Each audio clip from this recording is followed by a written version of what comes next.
नाज़रीन,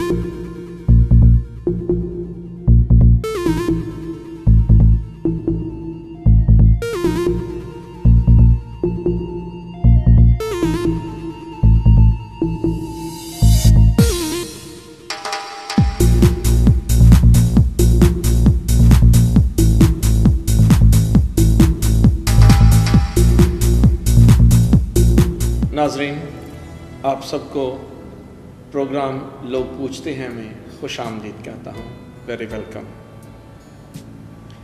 आज इस प्रोग्राम को हम जारी रखते हैं जिसकी पहली एक किश्त हम कर चुके हैं कि मुक़द्दस मत्ती की अंजील के पहले बाब जो हैं उनका अपोलोजेटिक सर्वे जो है, जो बहुत सारे सवालात हैं जो जवाब तलब हैं, उनके जवाबात दिए जाएं, सवालात पूछे जाएं और जवाबात दिए जाएं। आज उसी सिलसिले का ये दूसरा प्रोग्राम है। हमारे साथ मौजूद हैं जनाब ज़ियाउल मसीह जो अपोलोजेटिक्स के स्टूडेंट्स हैं। उनके साथ हमने ये सवाल और जवाब का लोग पूछते हैं का सीरीज़ शुरू किया है। वो अपोलोजेटिक्स में काम कर रहे हैं, रिसर्च कर रहे हैं, सीख रहे हैं और सिखा भी रहे हैं। उन्होंने हाल ही में थियोलॉजी में बैचलर डिग्री हासिल की है। मैं ज़ियाउल मसीह को आज के इस प्रोग्राम लोग पूछते हैं का सेकंड सीरीज़ में वेलकम कहता हूँ।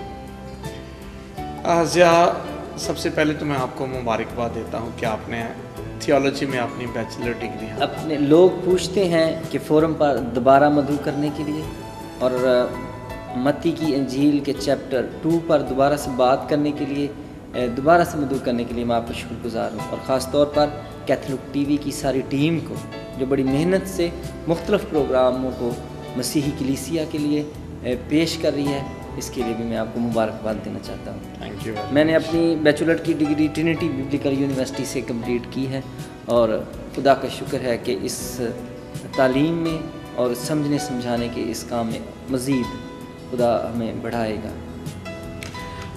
हम अपने प्रोग्राम को आगे बढ़ाते हैं। पिछली दफ़ा हमने मत्ती पहले बाब पे बात की थी, यीशु के नस्ब नामे पर जी, और बहुत सारे ऐसे सवालात थे जो लोग पूछते हैं। हमने कोशिश की कि उनका बेहतरीन जवाब दिया जाए।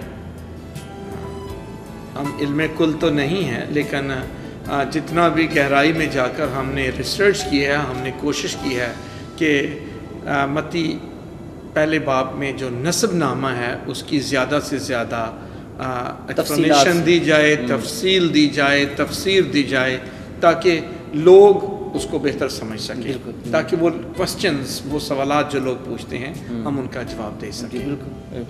आज हम मत्ती 2 बाब के बारे में बात करते हैं। जी ठीक है। सेकंड चैप्टर लेते हैं हम आज, जो यीशु की पैदाइश के वाक़या को आगे बढ़ाता है। बिल्कुल।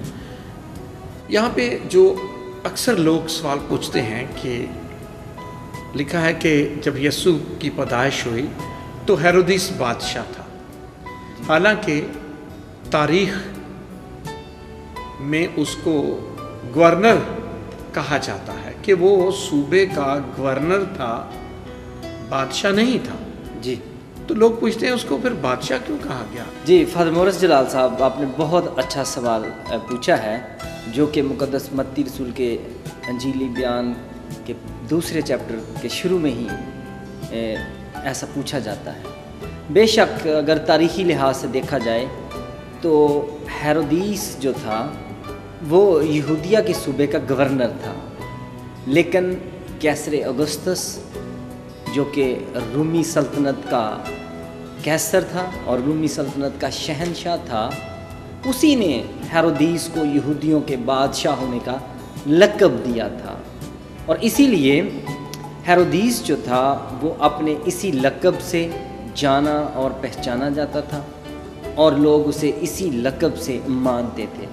दरअसल हेरोदिस बादशाह का बाप एनेतपर जो था उसके रूमी हुकूमत के साथ बड़े अच्छे तल्लुकात थे और इसी वजह से उसने बहुत काम किया इस सल्तनत को कायम रखने के लिए।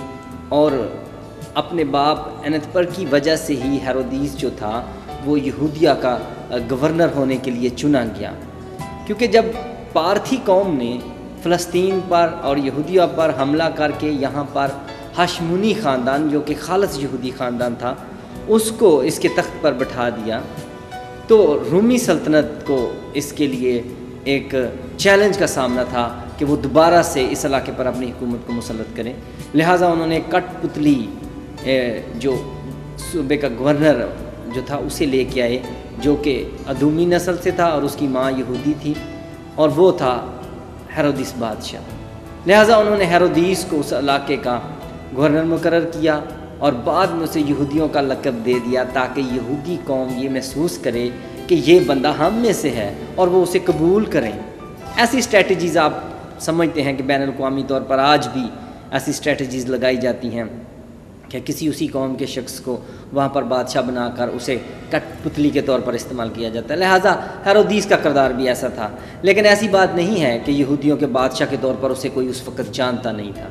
ये एक लक़ब था जो उसे दिया गया और उसने इस लक़ब को निभाने के लिए और पूरे यहूदिया के सूबा में अमन कायम किया और बड़ी जंग लड़ी, और यरूशलेम में इससे पहले भी बहुत से फसादात हो रहे थे, उन सब पर उसने काबू पाया। और हेरोदिस ने शानदार बंदरगाह भी बनवाई और उसका नाम कैसरिया रखा, जो कि कैसर अगुस्तस के नाम से था, और उसको इज़्ज़त अफजाई देने के लिए। और उसने यरूशलेम की हैकल भी तमीर करवाई ताकि यहूदी उसे यहूदियों के बादशाह के तौर पर माने, गो कि वो ऐसा हो ना सका। या साहब, यसू की पैदाइश के सिलसिले में ये बयान आता है मत्ती की इंजील में कि वो यहूदिया के बैतलहम में पैदा हुआ। लोग पूछते हैं क्या और भी कोई बैतलहम था, क्योंकि यहाँ पर यहूदिया का बैतलहम खसूसी तौर पर मेंशन किया गया है। क्या कोई और बैतलहम था? जी जनाब फातिमा रज़ियल्लाहु साहब, बहुत अच्छा सवाल है एक कारी को इस बात को समझने के लिए कि आया क्या और भी बैतलहम इस इलाके में था, चूँकि मुक़द्दस मत्ती रसूल के इंजीली बयान के मुताबिक उसे यहूदिया का बैतलहम ख़ास तौर पर कहा गया है। बात दरअसल ये है कि वाक़या ही दो बैतलहम थे, और ज़बूलून का बैतलहम और यहूदिया का बैतलहम। ज़बूलून का बैतलहम जो था नासरत के करीब था, जबकि और वो ज़बूलून की मिरास के तौर पर उसे बयान किया गया है। अगर आप यशुआ की किताब 19 बाब उसकी 10 से 12 आयात में देखें तो बनी ज़बूलून जो थे उनको खुदा ने जब शहर दिए तो उसमें एक कस्बे का नाम बैतलहम भी है। लिहाजा ये एक ज़बूलून का बैतलहम था जो ज़बूलून के कबीले की मिरास में था। लेकिन जिस बैतलहम में यीशु मसीह पैदा हुए, मुक़द्दस मत्ती रसूल हमें उसकी तरफ लेके जाना चाहते हैं, लिहाजा इसीलिए उसका यहूदिया का बैतलहम मेंशन करते हैं। और ये कस्बा जो था ये यरूशलेम से 5 मील जनूब मगरब में वाक़या था, और इसहाक के बेटे हज़रत याकूब के ज़माना में इस इलाके का नाम इफ़राता था, और इसी से मुतल्लिक़ा पेशन गोइयाँ की गई हैं। और याकूब ने अपनी महबूब बीवी राखल को इसी जगह पर दफन किया जो बनियामीन की ज़चगी के दौरान फौत हो गई। इसका ज़िक्र हमें पैदाइश 35 बाब उसकी 16 से 19 आयत में आया है। और इसी तरह पैदाइश 48 बाब में भी इसका ज़िक्र है कि राखल को यहाँ पर दफन किया गया। किनान की फ़तह के बाद उसे ज़बूलून के बैतलहम से अलहदा बताने के लिए इसको यहूदिया का बैतलहम कहा जाने लगा।